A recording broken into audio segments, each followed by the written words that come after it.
Di 10K subscriber channel Novel Official, akan adakan giveaway untuk 3 orang pemenang. Jangan lupa untuk selalu komen dan like untuk setiap video. Selamat datang di channel Novel Official.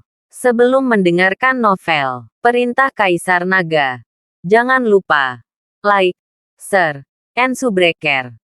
Kalau tidak kuretakkan jantung kalian. Tanpa lama-lama lagi langsung saja kita masuk di cerita novelnya. Selamat mendengarkan bosku. Bab 71. VIP tertinggi. Melihat kartu di tangan Dev, sikap staf tiba-tiba berubah 180 derajat. Tuan, duduk di sini sebentar. Saya akan segera bertanya kepada manajer. Oke, Dev mengangguk dan duduk di samping untuk beristirahat, dan anggota staf buru-buru pergi untuk meminta instruksi kepada manajer. Kali ini, Melanie sedikit bingung. Dia tidak mengerti mengapa staf bank ini tiba-tiba begitu sopan kepada Dev. Melihat anggota staf itu tiba-tiba berubah sikap, Melanie bertanya pada Dev dengan ragu. Dev, apakah kamu benar-benar punya 10 juta? Apa urusanmu? Dev tersenyum dingin. Dev, izinkan saya memberi tahu Anda. Memalsukan dokumen keuangan adalah ilegal. Anda adalah mantan tahanan. Bagaimana Anda bisa memiliki 10 juta yuan? Jangan pikir saya tidak tahu. Keluarga Anda sekarang tinggal di komunitas lama. Ayahmu sekarang menyapu jalan-jalan untuk orang-orang. Bagaimana mungkin kamu memiliki 10 juta? Melanie tidak akan pernah percaya jika Dev benar-benar memiliki 10 juta. Jika dia benar-benar punya uang, apakah dia akan tetap tinggal di komunitas yang rusak seperti itu? Dan Dev yang baru saja keluar dari penjara tidak mungkin menghasilkan 10 juta hanya dalam beberapa hari. Dia merasa bahwa Dev pasti sengaja berpura-pura di depannya karena alasannya sendiri.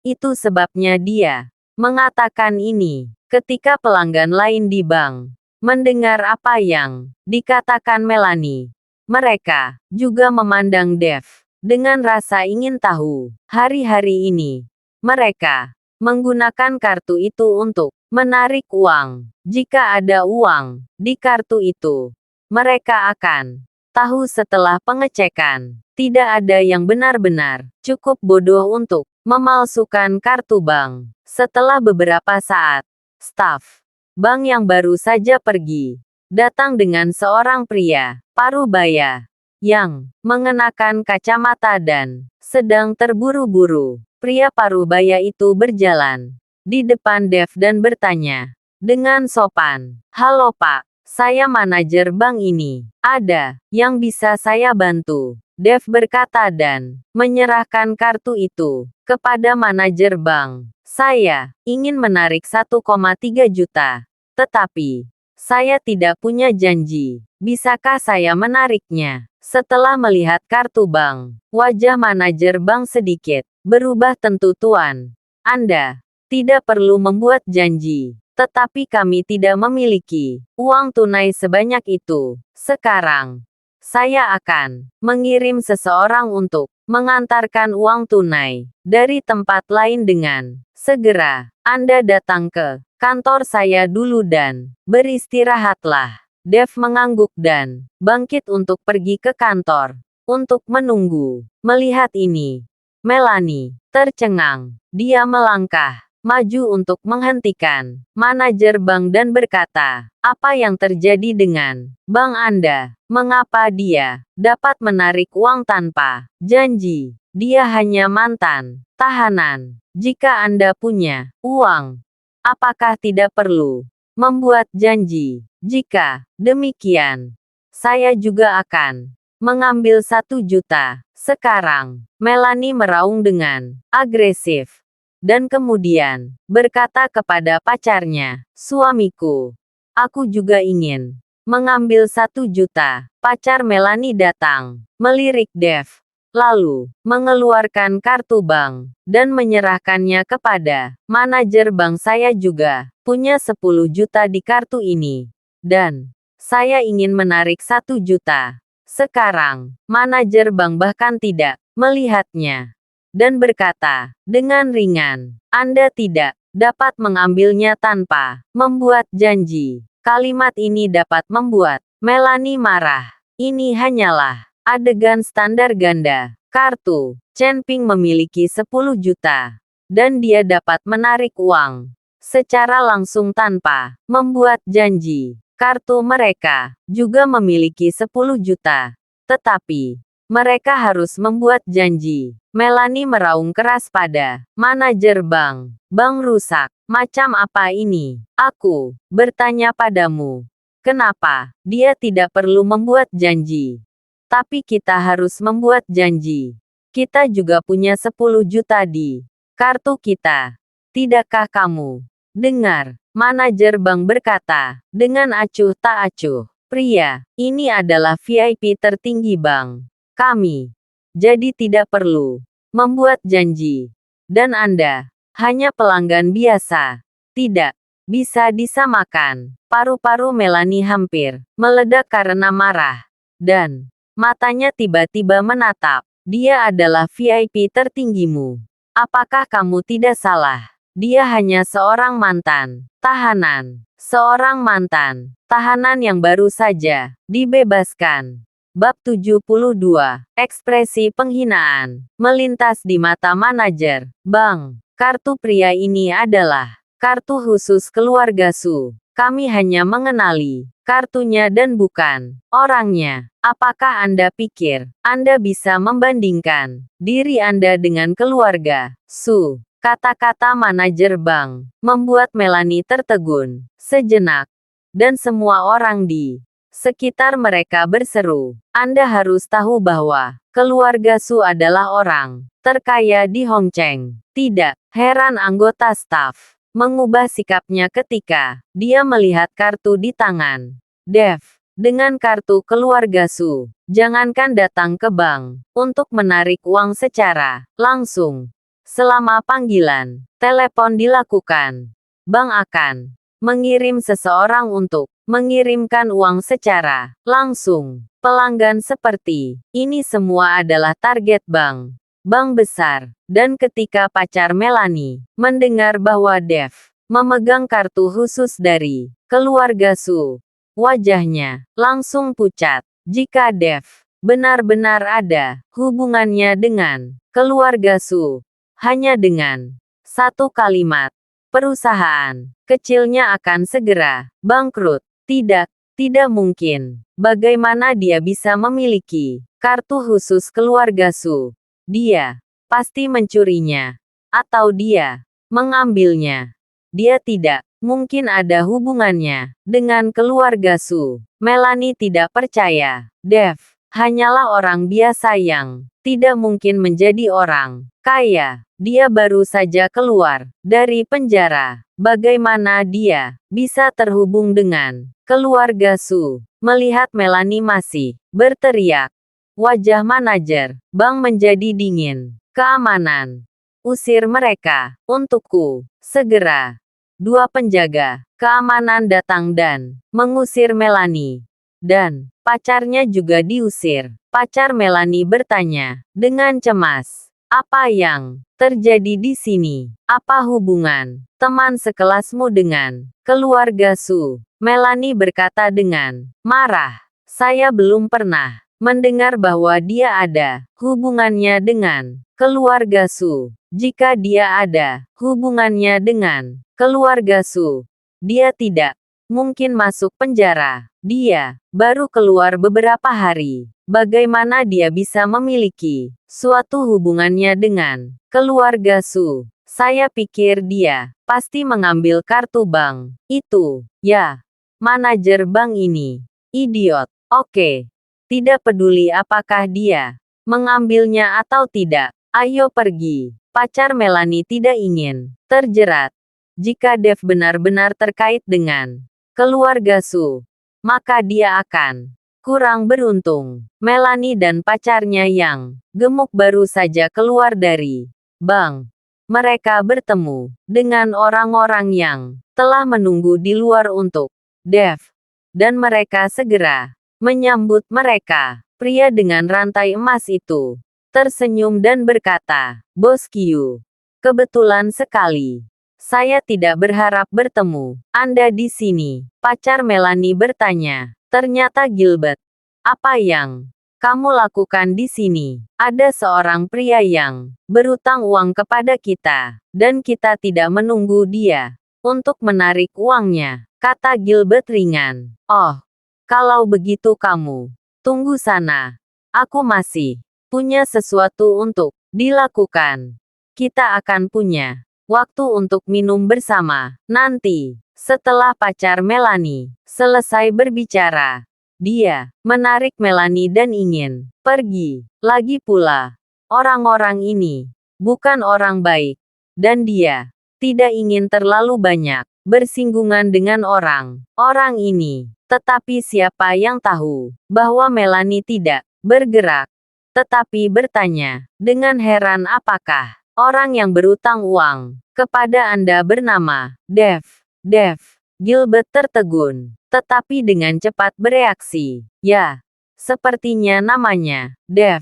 Dan dia berutang 1,3 juta pada kita." Ketika Melanie mendengar ini, dia hampir melompat kegirangan. Pantas saja Dev harus menarik 1,3 juta hari ini.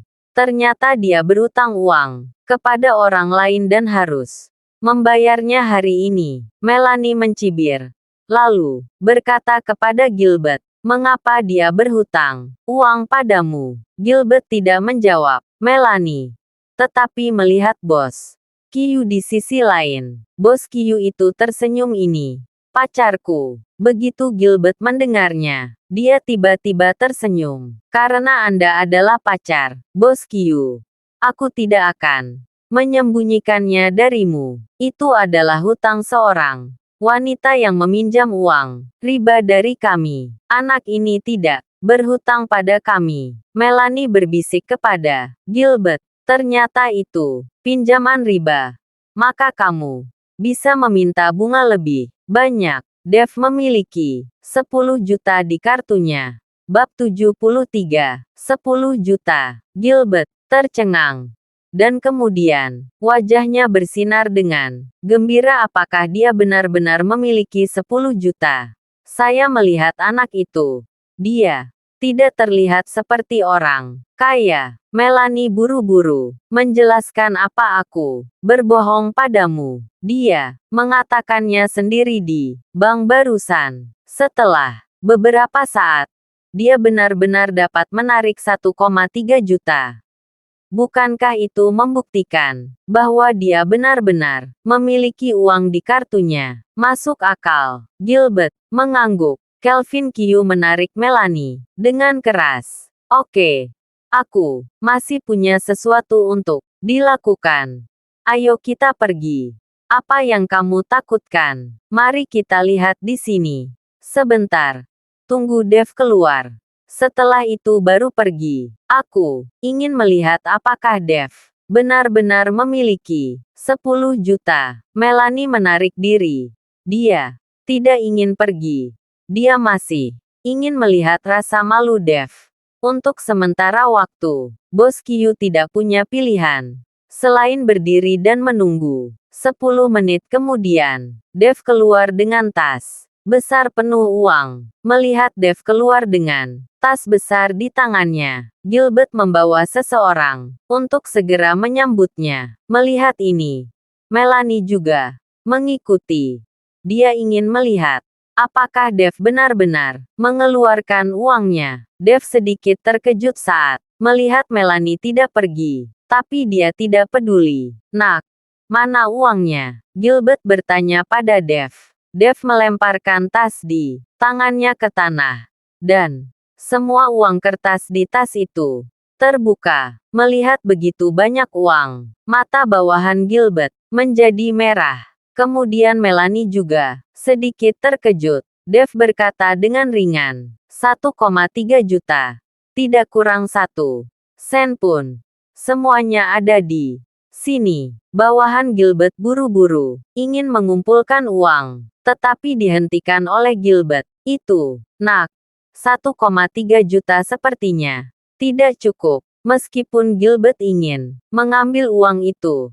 Tetapi, setelah mengetahui bahwa Dev memiliki 10 juta, dia ingin memeras lebih banyak. Apa maksudmu, Dev? Mengerutkan kening. Sudut mulut Gilbert terangkat sedikit. Apa maksud saya? Saya baru salah menghitung bunga, dan sekarang saya membutuhkan 2 juta. Itu termasuk pokok dan bunga. Wajah Dev berubah suram, dan ada sedikit niat membunuh di matanya. Melanie menatap Dev dengan bangga dan berkata, Dev Pink, bukankah kamu punya 10 juta? 2 juta, bukan apa-apa. Masuk saja dan ambil. Dev mengabaikan Melanie itu, tetapi berkata kepada Gilbert 1.300.000. Jika kamu tidak menginginkannya, maka aku akan menyimpannya kembali. Dev membungkuk untuk mengambil uang dan menyimpannya lagi. Gilbert mengangkat kakinya dan menginjak tas. Wah, uang ini bukan lagi milikmu. Kamu tidak bisa memindahkannya. Kedua bawahannya di samping segera mengulurkan tangan dan meraih bahu Dev. Mencoba mengendalikan Dev.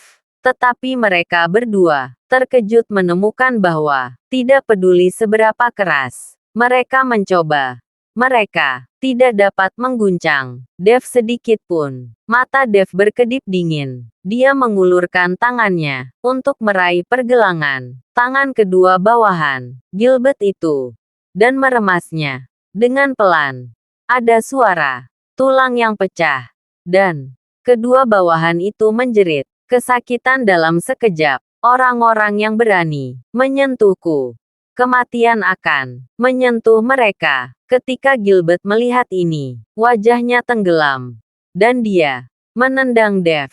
Bunuh dia, bunuh dia. Melihat ini, Melanie sangat senang dan berteriak putus asa. Bang, tapi siapa sangka saat Gilbert mengangkat kakinya, Dev juga menendangnya menjauh. Segera setelah Dev memutar tangannya, lengan kedua bawahan Gilbert itu tiba-tiba dipelintir seperti putaran, dan suara ratapan yang menyakitkan datang langsung dari mulut keduanya. Pada saat ini, hanya ada satu bawahan yang tersisa, yang sangat ketakutan, sehingga dia menoleh dan melarikan diri. Mereka tidak memiliki kesetiaan sama sekali. Dev perlahan berjalan menuju Gilbert. Pada saat ini, wajah Gilbert pucat, dan organ dalamnya seperti dipelintir oleh pisau. Bab 74. Melihat Dev berjalan ke arahnya, Gilbert sangat ingin bangun, tetapi rasa sakit yang parah membuatnya tidak bisa berdiri sama sekali. Tendangan Dev terlalu keras. Kamu, apa yang akan kamu lakukan? Di belakangku adalah aula naga api dan pemimpin. Aula kami adalah Stanley Feng. Ketika Gilbert melihat wajah muram Dev, dia sangat ketakutan sehingga dia buru-buru menggunakan nama Aula Naga Api, Stanley Feng. Dev mencibir jika kamu tidak mengatakan bahwa kamu adalah anggota Aula Naga Api. Aku mungkin dapat menyelamatkanmu. Tetapi, sekarang kamu tidak memiliki kesempatan. Setelah Dev selesai berbicara, dia menginjaknya dengan satu kaki dan langsung menghancurkan kaki Gilbert. Bahkan, keterampilan medis terbaik pun, dia tidak dapat berjalan kembali. Apa? Rasa sakit yang parah membuat Gilbert berteriak, putus asa, berguling-guling di tanah menahan rasa sakit. Melihat tindakan kejam Dev, dengan wajah dingin, Melanie ketakutan. Tubuhnya gemetar putus asa, dan Matanya penuh horor. Adapun Bos Kyu, dia berkeringat deras dan kakinya sedikit gemetar. Dev mengambil uang itu di tanah, tetapi hanya menatap Melanie dengan dingin. Dan dengan satu pandangan itu, Melanie merosot ke tanah dengan ketakutan. Melihat Melanie seperti itu, Dev mencibir, langsung masuk ke bank dan menyetor uangnya kembali. Ketika Dev kembali ke rumah, dia menemukan bahwa Yvonne masih di sana bersama Melissa. Yvonne yang melihat Dev kembali, dia buru-buru menyambutnya dengan penuh semangat. Yvonne hanya ingin bertanya pada Dev, tetapi mengingat bahwa ibunya ada di sana, jadi dia tidak mengatakan apa-apa. Dev, kamu pergi kemana saja? Yvonne telah menunggumu untuk waktu yang lama. Kalian berdua pergi jalan-jalan dan mengobrol dengan baik. Celine mendengar bahwa Dev telah kembali. Jadi dia mengomel dengan sedikit ketidakpuasan. Bu, aku tadi berurusan dengan sesuatu. Dev menjelaskan. Bibi Chen, aku akan mengajak kakak Dev jalan-jalan. Yvonne membawa Dev dan berjalan keluar. Dia sekarang ingin tahu bagaimana Dev menangani masalah ini. Celine mengangguk senang. Oke, kalian pergi saja. Aku mengobrol dengan ibumu, dan kemudian kita akan makan malam di rumahku. Pada siang hari, Dev pergi bersama Yvonne, dan Celine berkata dengan ekspresi lega Melissa, saya pikir kedua anak ini cocok. Saya pikir mereka berdua juga tidak buruk. Hahaha. Melissa juga tertawa, berjalan keluar pintu. Yvonne bertanya dengan penuh semangat, Kak Dev, apakah orang-orang itu mempermalukanmu? Apakah mereka memukulimu? Dev tersenyum sedikit. Tidak. Kamu tidak perlu khawatir tentang hutang riba. Tidak ada masalah lagi. Kamu harus bekerja keras di masa depan. Besok saya akan ada wawancara kerja. Jika saya bisa diterima, saya nanti akan membawa Anda kerja di sana. Ingatlah, ketika Anda mencari pacar di masa depan, Anda harus tetap membuka mata. Yvonne mengangguk, menatap Dev dengan sedikit cinta. Tetapi Dev tidak melihatnya. Dev hanya menganggap Yvonne sebagai adik perempuannya dan tidak punya niatan lain. Jadi dia tidak ingin Yvonne salah paham. Tepat ketika Dev jalan bersama Yvonne di komunitas, tiba-tiba telepon berdering. Itu Yuki. Dev, kemana saja kamu? Mengapa kamu tidak di villa Bukit Indah? Saya bertanya kepada penjaga keamanan, dan mereka mengatakan bahwa Anda semua sudah pergi. Yuki pergi ke villa Bukit Indah untuk mencari Dev dan menemukan bahwa Dev tidak ada di sana. Orang tua saya tidak terbiasa tinggal di sana. Jadi, saya kembali untuk tinggal di sini. Meskipun agak kumuh, ada banyak tetangga di lingkungan ini. Dan mereka semua adalah kenalan. Dev berbohong. Itu karena dia juga tidak tahu mengapa orang tuanya meninggalkan villa Bukit Indah. Oh, Yuki mendengus.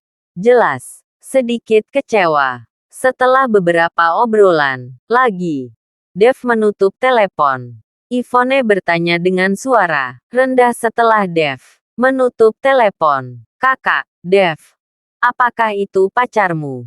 Dev tertegun dan tidak tahu bagaimana menjawab Yvonne. Dev tidak tahu apakah Yuki adalah pacarnya sekarang. Lagi pula, mereka berdua tidak memiliki hubungan formal. Bab 75. Melihat Dev tertegun, Yvonne tersenyum. Jika kamu tidak ingin mengatakannya, jangan katakan. Tidak masalah. Dev hanya tersenyum dan tidak mengatakan apa-apa. Setelah berjalan-jalan bersama Yvonne sebentar, keduanya kembali untuk Makan siang. Pada saat yang sama, di Rumah Sakit Rakyat, Hongcheng, Navarro, berbaring di ranjang rumah, sakit dengan rasa bosan. Dia tidak ingin tinggal di rumah sakit lebih lama. Dia ingin pulang. Tetapi ayahnya, Robert, tidak setuju dan bersikeras membiarkannya pulih di rumah sakit. Setelah itu baru kembali. Lagi pula, dengan sumber keuangan keluarga Xiao. Bahkan jika Navarro tinggal di rumah sakit selama setahun, itu tidak akan menjadi masalah. Tepat ketika Navarro bosan, pintu bangsal didorong, terbuka, dan Sanshan masuk dengan kotak makan siang. Begitu memasuki pintu, Sanshan berkata dengan penuh semangat, "Kakak, Navarro, saya punya kabar baik untuk Anda." "Kabar baik apa?" Navarro bertanya. Sanshan berkata dengan penuh semangat, "Dev telah diusir dari Villa Bukit Indah, dan dia mungkin telah dibuang oleh Yuki." "Benarkah?" Navarro sangat gembira mendengarnya. Jika Dev tidak dilindungi lagi oleh keluarga Su, maka Dev Ping bukan apa-apa. Jika dia ingin membunuh Dev, itu hanya hitungan menit. Kurasa Yuki sudah memandang rendah Dev lagi. Mungkin dia hanya menggoda Dev. Lagi pula, kedua keluarganya tidak dalam tingkatan yang sama. Jadi bagaimana mungkin Yuki menyukainya? Pagi ini, penjaga keamanan di Villa Bukit Indah berkata, orang tua Dev pergi dengan barang-barang mereka dan kembali ke komunitas lama mereka, kata Sanshan. Hahaha, itu bagus. Navarro tertawa keras ketika saya lebih baikan. Mari kita lihat bagaimana saya membersihkan Dev itu. Saya ingin membuat hidupnya lebih buruk daripada kematian. Pagi selanjutnya, Derry Sun menelepon. Dia telah meminta Mona Sun untuk menjemput Dev dan pergi ke perusahaan bersama Mona. Ketika Edward mendengar ini, dia buru-buru mendesak Dev untuk bangun. Edward menasihati Dev. Dev, kamu harus berkinerja baik hari ini. Ini adalah perusahaan besar. Jika kamu benar-benar ingin dapat bekerja di dalamnya dan menjadi manajer departemen di masa depan, kamu akan dapat menetap di masa depan. Mengerti? Ayah. Dev mengangguk, mengambil sepotong pakaian dan mengenakannya di tubuhnya. Kamu akan pergi wawancara. Bagaimana kamu bisa memakai pakaian ini? Edward sedikit mengernyit. Pakailah jas. Cepatlah. Ayah, aku tidak punya jas. Dev tidak punya kebiasaan memakai jas sama sekali. Jadi dia tidak pernah membeli jas. Tak lama Selin datang dan berkata kepada Dev, omong kosong. Bagaimana mungkin kamu tidak punya jas? Kamu lupa. Kami membelikanmu jas 3 tahun lalu. Itu untukmu ketika menikah. Dan hasilnya, ketika Selin mengatakan ini, dia buru-buru menutup mulutnya. Hari ini, wawancara kerja Dev. Dia tidak ingin membicarakan masa lalu. Segera, Dev mengenakan setelan yang dibelinya 3 tahun lalu. Meskipun sudah cukup tua, itu masih sangat baru. Lagi pula, Dev belum pernah memakainya sekali pun. Edward menepuk bahu Dev. Anakku sangat tampan dalam setelan jas. Dev, datang dan biarkan ibu menyentuh wajahmu. Selin tidak bisa melihatnya, jadi dia hanya bisa menyentuhnya dengan kedua tangan. Merasakan cara Dev mengenakan setelan jas. Pada saat ini, di lantai bawah, di rumah mereka, sebuah BMW seri 3 merah diparkir di gerbang komunitas. Di depan mobil, Mona memandang komunitas yang relatif bobrok dengan jijik. Tempat rusak macam apa ini? Baunya bisa membuatku mati. Dan kenapa masih ada Orang hidup di dalamnya. Mona mengerutkan kening dan mencubit hidungnya. Aku benar-benar tidak tahu apa yang ayah pikirkan. Tetapi dia bahkan memintaku untuk menjemputnya. Mona bergumam dan melihat arlojinya dari waktu ke waktu. Pada saat ini, Mona mengenakan pakaian profesional dan kakinya yang indah terbuka, yang menarik perhatian banyak orang. Sementara wajah Mona penuh rasa jijik ketika memandang orang-orang rendahan yang keluar dari komunitas ini. Setelah menunggu beberapa saat, melihat Dev masih belum turun, Mona menelepon Edward. Terima kasih sudah mendengarkan cerita novel Perintah Kaisar Naga. Sampai jumpa di cerita selanjutnya.